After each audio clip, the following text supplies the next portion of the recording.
Welcome back to Florida Channel, where you can access the latest US news. House Speaker Nacy Pelosi and other panel members speak to the press following a town hall on gun violence prevention. And House Democrats for the People agenda. Restore the responsibility to go with gun rights. Keep guns from dangerous people. However, there are many negative comments. v.i.o.l.e.n.c.e said anti-American Democrats hate America and their behavior show it every day. Pelosi is a sick person. She hates America and works for deep state. Right outside that building are homeless people, and she refused to help. Nacy Pelosi is an abysmal failure in every sense of the word.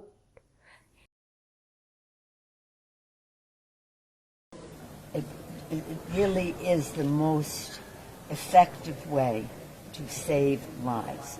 Now, when you say illegal guns, are you talking about people who shouldn't have the gun?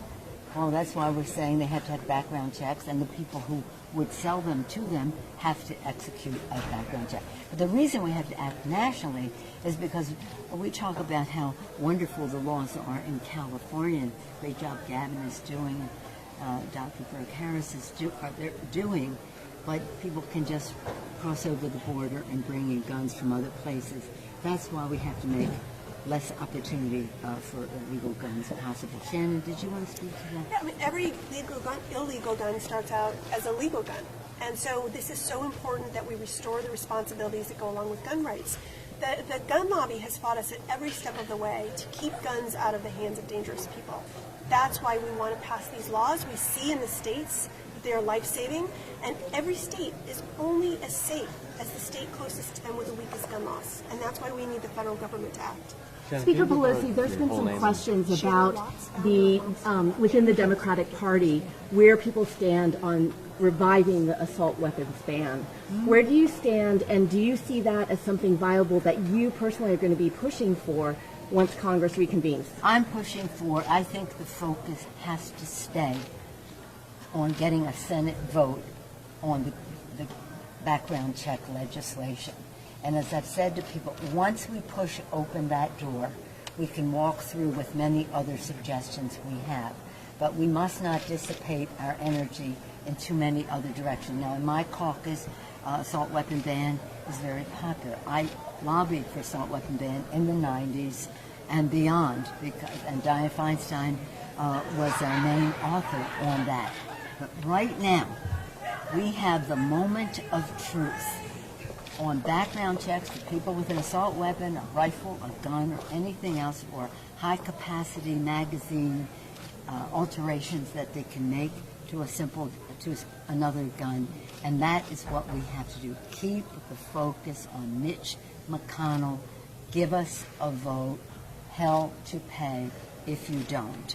And that, I don't want us to be having debates about, well, if what? No, let's do that. Kick open that door and then walk through. There are many other suggestions that people have in addition to the assault weapon ban. And will you be there tomorrow? What's tomorrow?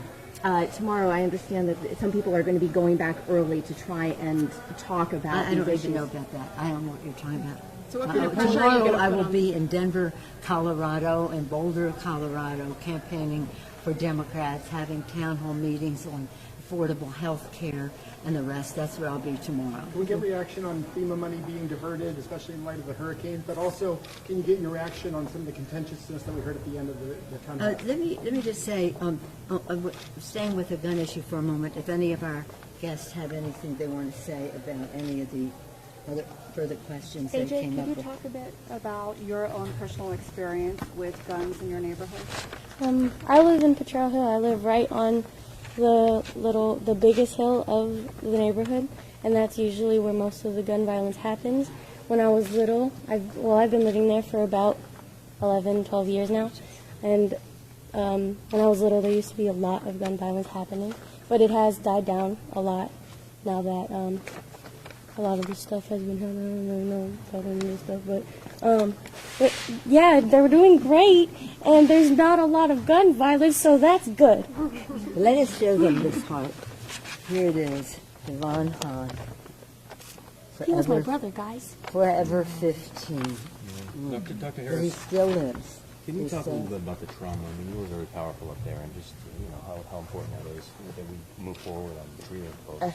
Absolutely. So trauma, and especially for our children, is a major public health threat.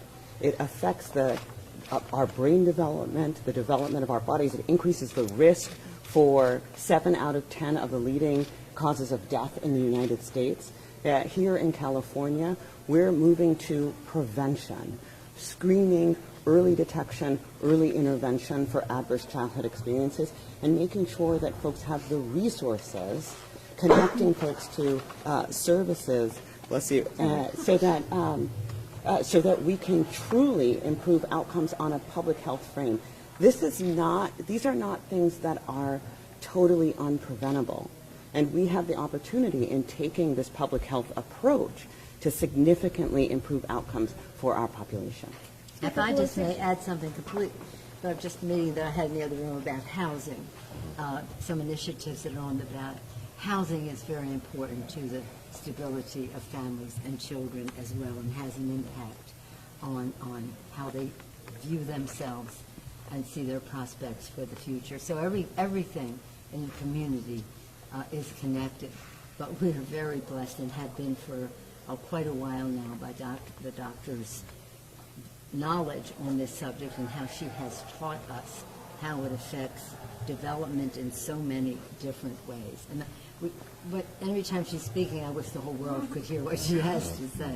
Speaker Pelosi, could you talk a bit about what the plan is to work across the aisle with regard to gun violence prevention? Well, we always want our bill, the bill that we sent, H.R. 8, is bipartisan. Not a whole lot of Republicans, but it is bipartisan in that regard. And we do believe that if the bill and the Senate were given a vote, it would have bipartisan support. So we want just to pass the bill. We're not trying to win an issue for the election. We're trying to win the lives of these children. And every day that goes by that we don't have a bill, we're losing more lives. That's an absolute fact. So bipartisanship in this regard is something that we would welcome, that we seek, and that we're trying to find our common ground on. But this bill, the background check bill, is a very common denominator bill. It only says, again, in addition to what we have now, internet sales, gun shows, and person-to-person sales. It just has that expansion in it. So it shouldn't be anything that would be hard for anyone to support, and does have bipartisan support in the House of Representatives. Do you believe the president does? I know we're talking guns, but Oh, you already had a question, yes, ma'am. impeachment is everywhere you go. I'm sorry, you already had a question. You prioritize differently.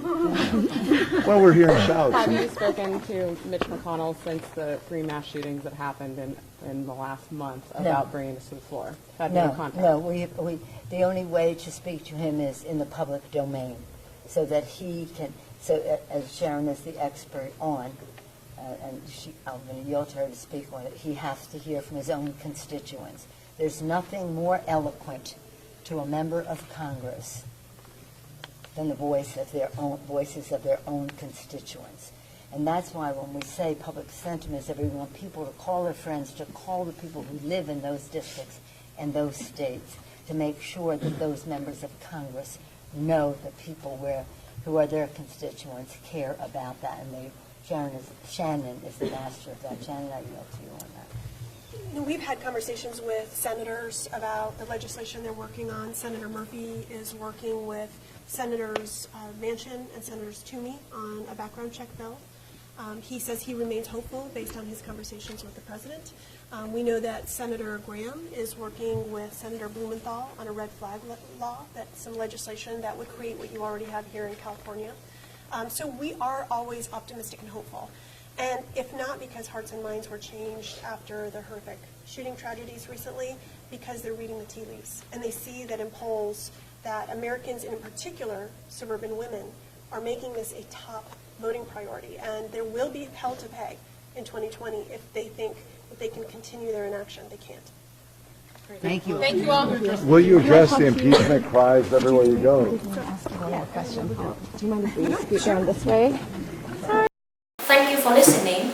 See you in the next video. Please like and subscribe our channel. Bye bye.